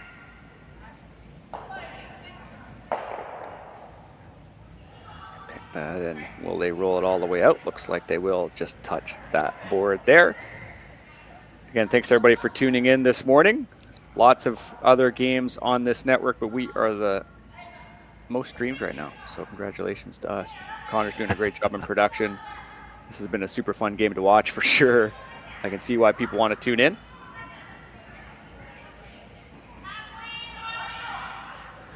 So now you have to protect that stone in the 12-foot at least once, maybe twice. That's just because you don't want to bring too many rocks into the rings too early. It gives the Laws team a chance to set up doubles, and then you're forced to a single or perhaps even a blank. Blank doesn't help Kate Cameron at this point in time either. Like, keeping last rock is no advantage for her. Just because of she's already kind of running out of ends. So yeah, right. Yeah, always nice to have the hammer in the even ends, but you are short one end, so you need to get some offense if you're Team Cameron, that's for sure. Yeah, the curling math really doesn't work if she blanks here. You're down 4 with 3 ends left to play. You'd have to score a deuce and then steal 3 ends in a row, like, and one of those being the extra. And they will get the peel, and they will get the roll. A quick update on the Eunji Kim and Corinne Brown game. Corinne Brown posting a 3 spot in the 4th end, so make that 6-3. Also crawling their way back in, the Canadian team, but Koreans do have the hammer in the 5th.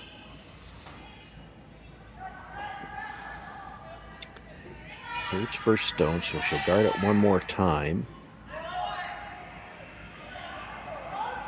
And then I wonder, do you not have to come around the 2 reds?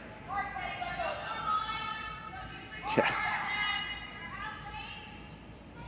Yeah, you may have to. This team is desperately seeking some offense. You could make an argument that you maybe could have played it here, but I mean, there are 2 reds, so that's essentially 2 guards. You could wait one more. Did not get that guard where they wanted. She could play the peel on the guard, and there's a chance she gets both yellows.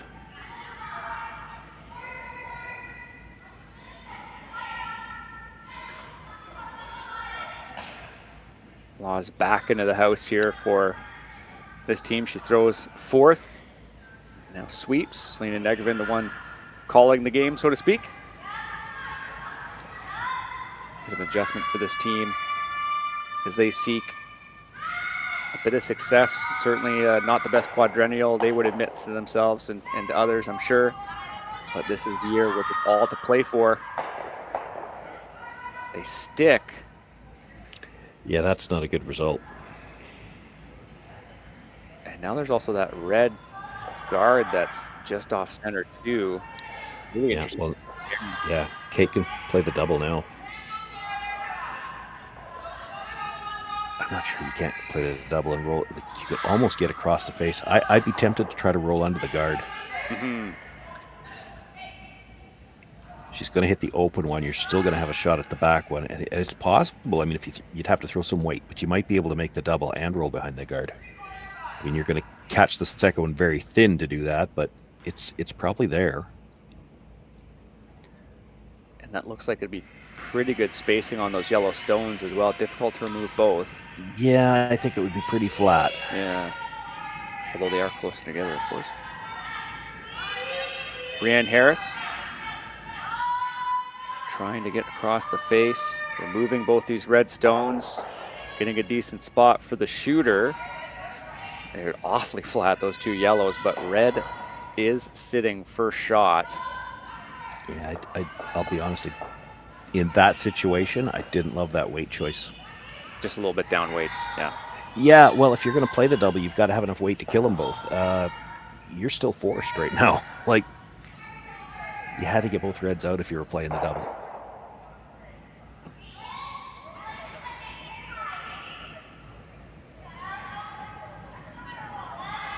So Kaitlyn Laws, a quick conversation, it looked like she was just indicating just nose is fine because they can just stick it there and be sitting 2, and the double just with where that red guard ended up, that's not easy either.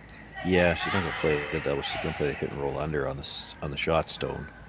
And that's another reason why you might want to just hit this on the nose. You could have a short run, or you could play the double off the side one on your next. If the hit and roll is well made.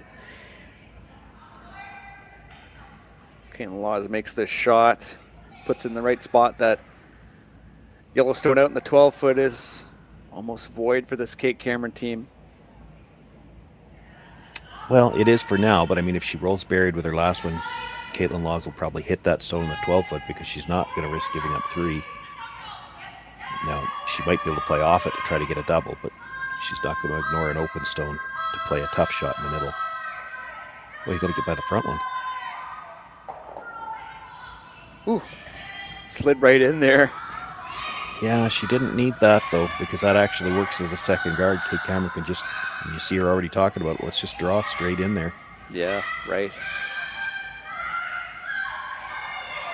Had she nose hit, she'd make a play off the open stone in the 4-foot and try to roll underneath. But if she makes that perfect, there's a double off the stone in the 12-foot.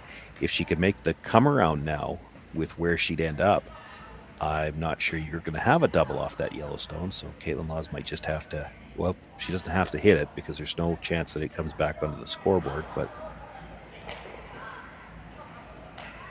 you make this hit and roll, and then I guess if Kaitlyn Laws ever gave you a proper 0, you might have a chance for 3. So it might be worth it for this Cameron team if you did get something that was, you know, a extraordinary miss, but or tough something. Tough to get the shooter or to get that redstone out of that 12-foot right now. So I think the straight draw.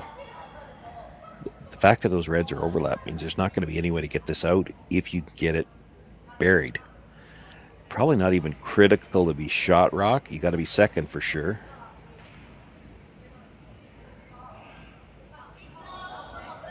In turn delivered here by Kate Cameron. Her first of 2 with the hammer. Donald managing this one. Weight is certainly paramount. The line looks good. Yeah, they can't really afford to finish it. It's at risk of being too deep. That's pretty good. She's got shot rock. It's dead buried. That really dug in there through the 8-foot. Yeah, and as soon as it was buried, I think with Laws sitting second and third, she was probably going to play some kind of a freeze in front of it. But by being in front of the tee line, it's a lot tougher for Laws to get shot rock off this. She's got to be on the corner. And of course, if you bounce off at all, you leave a pretty routine shot for 2.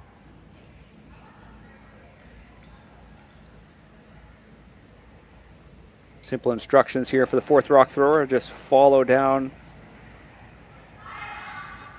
Kate Cameron's rock.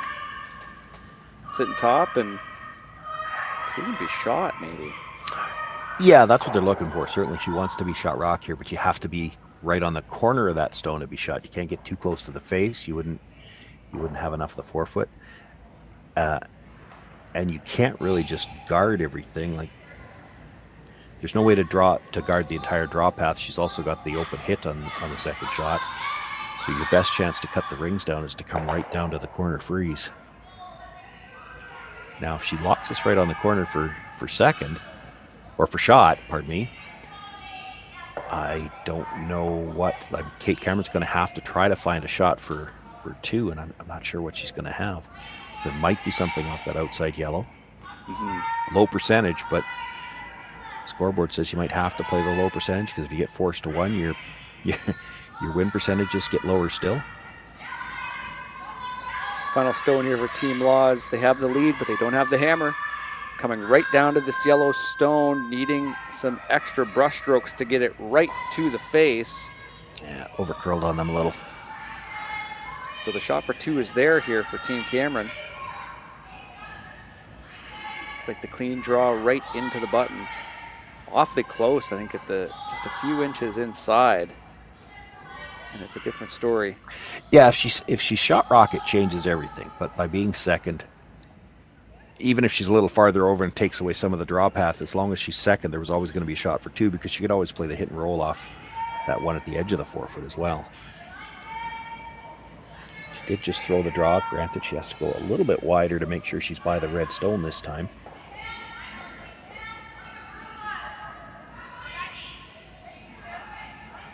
Well, I'm not sure I like tightening that ice up from the hacks. Final stone here from Team Cameron. Draw for 2, another deuce.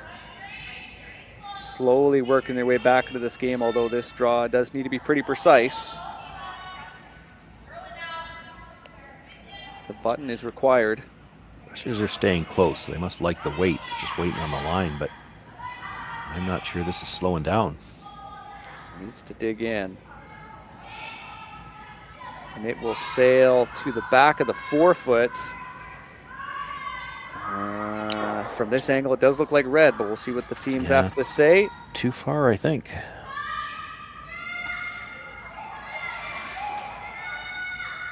Let's get another perspective. It looked like they pointed at yellow. Well, that might have been wishful thinking. Selena had called it 1 and then walked away, and it's Brianne Harris that finally moved the rocks. So I think it's just the single. We'll be back with the 6th end after this.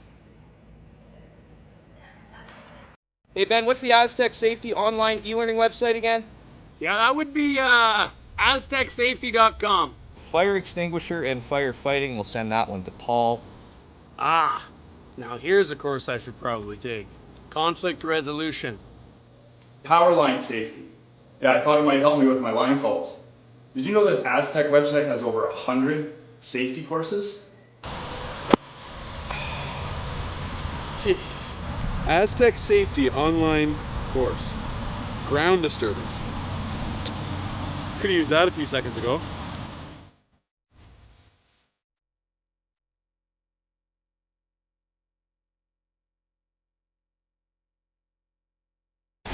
The 2025-2026 Grand Slam of Curling schedule is out, with big events happening all over Canada, like the Masters heading to London in September, the Tour Challenge from Nisku this October, the Canadian Open from Saskatoon in December, and the Players' Championship from Steinbeck coming in January. Early bird weekend and full event passes on sale now at gsocktickets.com. Let's rock!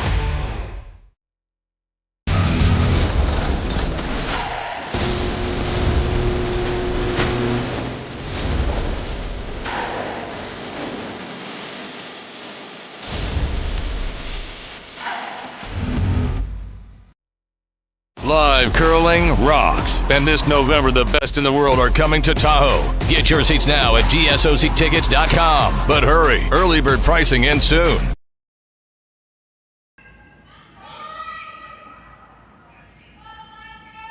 Welcome back to the 6th end of action here between Team Laws and Team Cameron. So it does look like it was the single there in the 5th end. So if you're just joining us, Team Laws really jumped out to a big lead in this game. Looks like 2 and then 3 in the 1st and 2nd end. But Team Laws has relinquished some control of the game for sure. Cameron with a lot of work to be done, Sean, especially considering Laws with the hammer here in the 6th. And then of course, as we know, having the hammer in the even ends means you will have it in the 8th as well.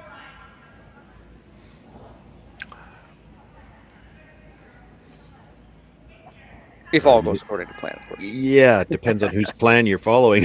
yeah, of course.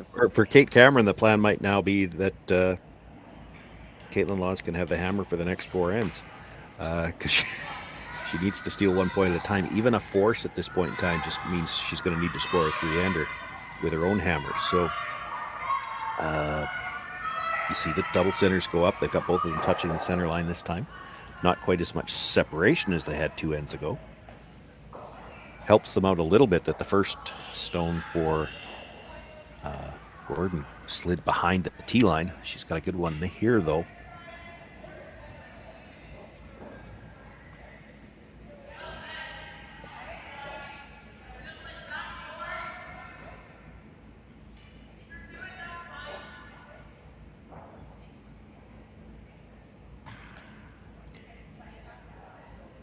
Asking Taylor McDonald to come down and just tap that behind the tee line.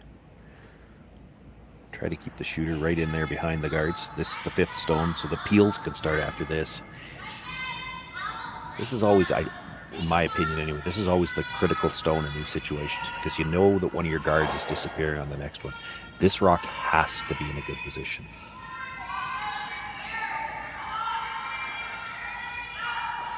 Sweeper's on it right away here. 2 guards to beat.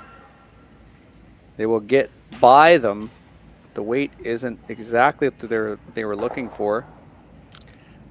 That's not a horrible way to miss, though. It's in the 12-foot, but on this ice, that's essentially a second guard. So when she peels one guard, you're still going to have two.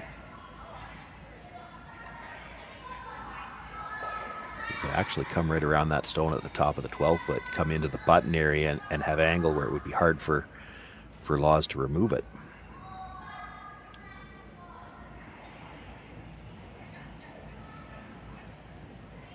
Jocelyn Peterman hasn't missed many of these so far today. In terms of those out-turn hits, has been pretty dialed. Yeah, I think you're throwing long guards now for a while, and it might be Kate's first one before they think about coming around it. Because it's not a bad situation in the house. You come dead around that one that was just thrown at the top 12-foot on the button. That's a potential steel rock. So you don't really need to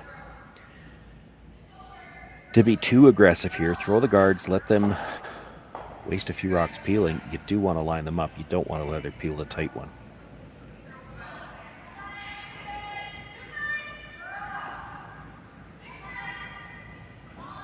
Nice and high as predicted.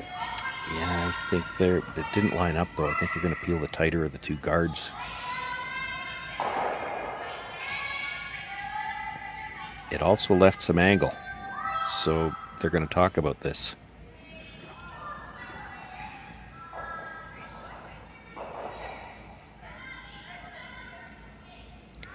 Like if you just straight peel the middle one, they might be concerned that it's a double guard on that path to the button. The problem is you peel the tight guard, the tighter of the two guards, the middle one of the three yellows.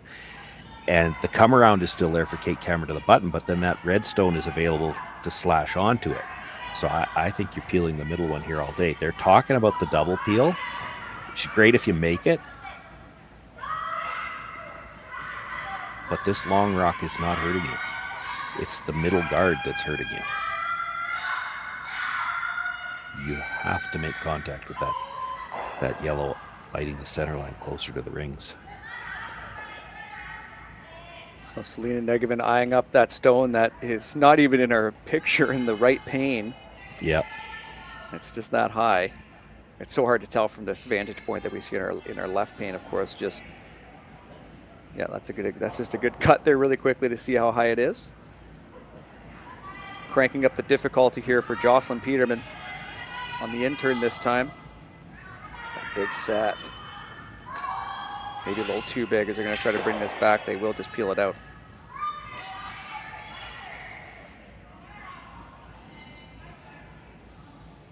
$25,000 event purse here at the Saville Grand Prix.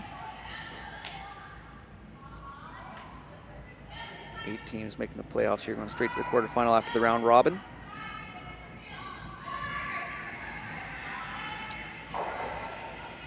Try to get this guard a little tighter to the center line. Have some overlap with that one tighter to the rings. Yeah, but they still want it high. This looks like a lot of weight. Okay, Cameron backs up. Makes some room for this yellow stone as it rolls past the 2-guard area. No advantage to bringing it deeper. They're just going to bring him. Yeah, that's a hard double peel to miss. That's one way of putting it for sure. Nice and lined up there for Selena Negevin. We do have a quick score update here. Eunji Kim up 9-3, grabbing a 3 spot in the 5th. So with this quarterfinal and of course that one, looks like we're lined up for a rematch of the draw last night between Laws and Yim. Korean team won that one. First game taking on Corinne Brown.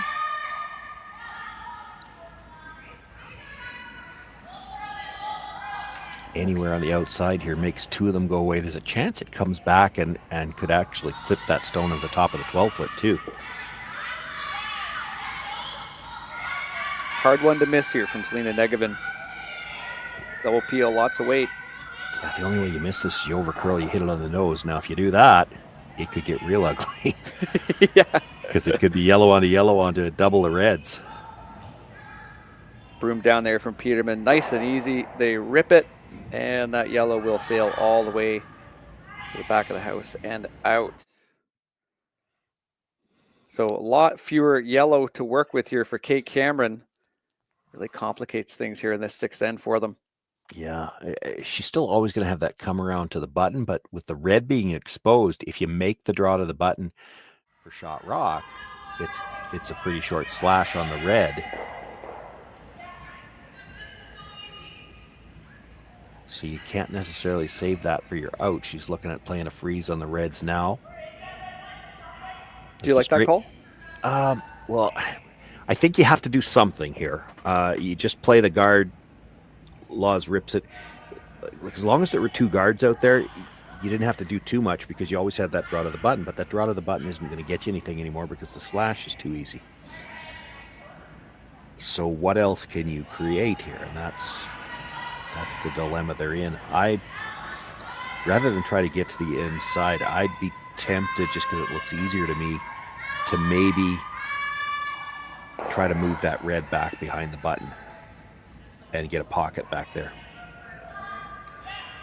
The timeout has been called here as we see Derek Samogolski being called upon once again. We also see Marcel Rock as the coach for Team Laws. He's out there speaking to his team as well.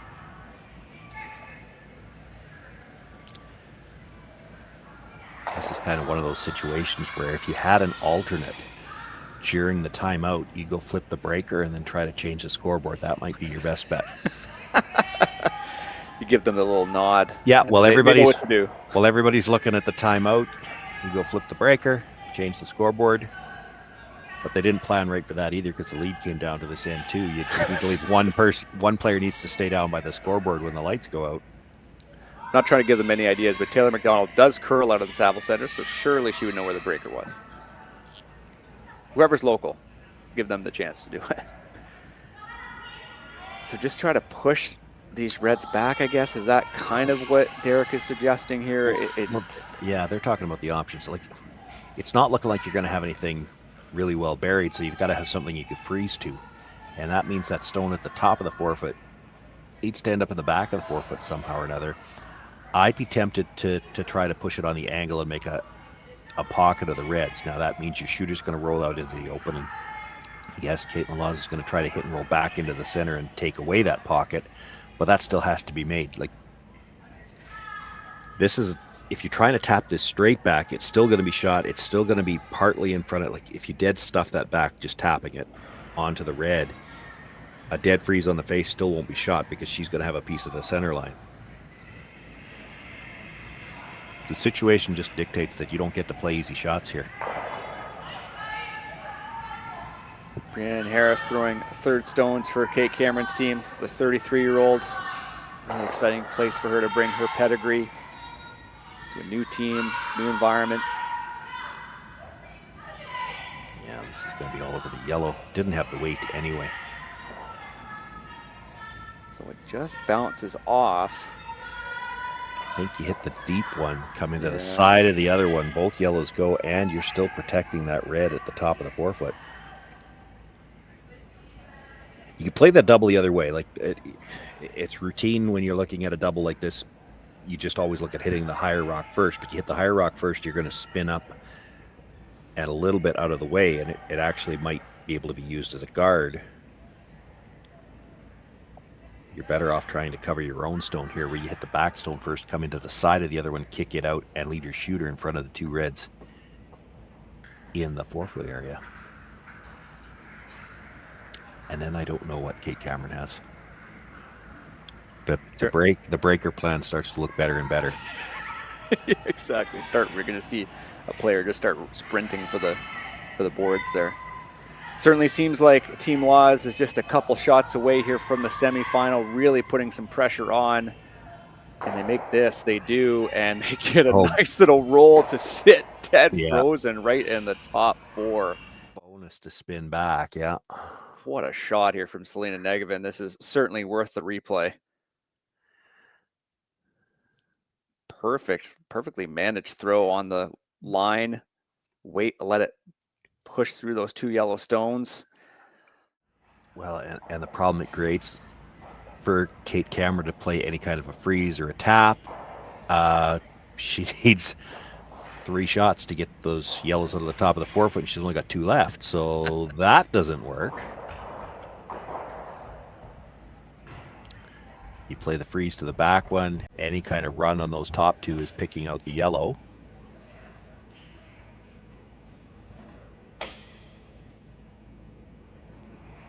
Semifinals coming up here this afternoon in Edmonton. 12:45 p.m. local time is when they're slated. The final coming, I believe, about 5 o'clock local. So lots of curling on this championship Sunday, both in Edmonton and across the Curling Zone network, as mentioned. We still have the top running stream, I will note. We also have Brad Jacobs and Reed Carruthers on this very network. Mike McHugh, John Schuster as well. That's at the ATP Okotoks Classic.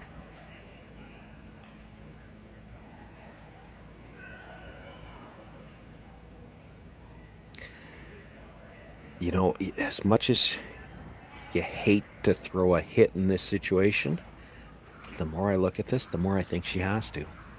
And only because, why I say that is because it's the only way she can leave something that she can freeze too solidly on the last one. Like if you hit this slightly off center, this middle one's going to jam on the back. But then you leave something staggered at the front, Kaitlyn Lawes hits it, and then you've got the one just behind the tee line that you could freeze to. Yeah. Right now, you can't freeze to the nose of anything. So is the plan that they're planning to draw to that one at to basically put it right on the pin? Yeah, But then they could just run the red and just get rid of it, can't they not? Like run the red. But I think what they're hoping is that when she runs the red to get rid of it, that she maybe leaves, it'll take 1 red out, and then hopefully she leaves a stagger at the top of the 8-foot that she can come around. Sure. Which, I mean, desperate times, right? You don't have much here, so that's one option. I don't mind the hit. Like if you hit it just off the nose, leave the top 2 staggered. I mean, I suppose there's a chance Kaitlyn Lawes doesn't even hit it, but certainly some precision required here from the skipper. This looks like this is running from this perspective, but we've seen them dig in a little bit. There it is. Yeah, can't bounce off though. Didn't dig in the way they expected, so a small bounce and it is exposed. Now they can come right down to it. They can remove it, or I think they can come right down to the nose if they want to as well. Yeah, they don't want to. If you're on the nose, she's following it down again. I'd be tempted to hit it on the outside and try to clip that red out of the back of the forefoot as well, which I think is what they're playing. So you're trying to hit pretty much right, have this come straight down, hit it right where the broom is, hit the yellow on the outside, lose the shooter, the yellow's going in, and it just needs to clip that red on the way by and push it out of the forefoot. There'll be nothing to freeze on. You make this, there's simply nowhere else to hide here for Team Cameron. Gave up a couple big scores here, 2 in the first, 3 in the second. Steele's really caught up to them. They battled back with their deuce in the third, but you really cannot deny this Lawes team and how well they've played. Yeah, she moves that one out of the back forefoot. It's hard to see any way that Kate Cameron doesn't give up at least 2. It's picked out successfully. That red rock does just move outside of the 4-foot rings. And now it's hard to see any way that she's not giving up at least 3. Is it hit and roll on there, and maybe come ever so askew, but even then it's not. Yeah, I mean, even if you're dead buried, the run back is automatic. You may not be shot if you're dead buried either. It's hard to tell whether you could still grab a piece of the button.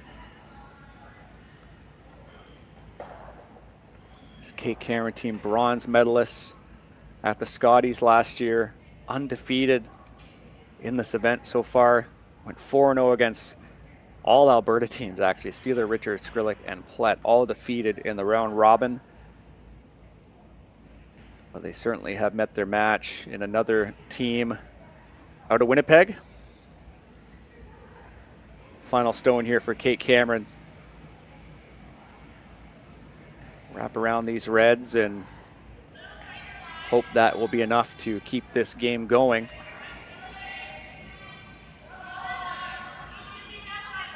Taylor McDonald, the inside sweeper. Yeah, she was down right away, so she's got to be a little bit worried about the weight. They did keep the weight going. They pushed it out a little bit as well. So it will be entirely exposed. It will be shot rock. It does give Kaitlyn Laws, who throws fourth on this team, the same hit in this game. Same shot she just threw. She's not going to be really worried about holding the shooter either. So she's not going to be throwing this quiet. You make this, you book a spot against the winner of the other quarterfinal on this side of the bracket. As mentioned, Eunji Kim versus Corinne Brown, and it looks like it will be the Korean side advancing. They're up 9-3. Be a rematch of the last round robin game we saw last night. Eunji Kim won 5-2 against Kaitlyn Laws. Final stone here in the 6th. This team looking for yet another big end in this quarterfinal. They've scored 2, they've scored 3. Easy does it, Broom down, and it looks like they will grab 4 for good measure as the shooter sticks around, and that is handshakes. Kaitlyn Laws advance. Sean, any final thoughts here before we part ways? Well, you know, a dominant performance here by the Laws team, and really, I think the other part of the story is the Cameron team, usually such a strong hitting team, early in this game we're hitting everything a little bit Broom side and just didn't have the precision that you normally expect to see from a team that hits this well. And the other thing is, we look at the score across the sheet. It's one of those games where you make the joke once in a while, hey, we should take some of these points in the other game. Well, if both teams get to take their points in the other game, they're going to start pretty close to even anyway. Yeah, once you start moving them around. Yep. It's not going to help you this time. Team Laws quick to get off the ice here and rebound for their semifinal. As mentioned, 12:45 p.m. local time here in Edmonton. For myself, Sean Joyce, and our production there, Connor, did a great job with the cameras there. Thank you so much for tuning in. We'll be back later this afternoon from Edmonton.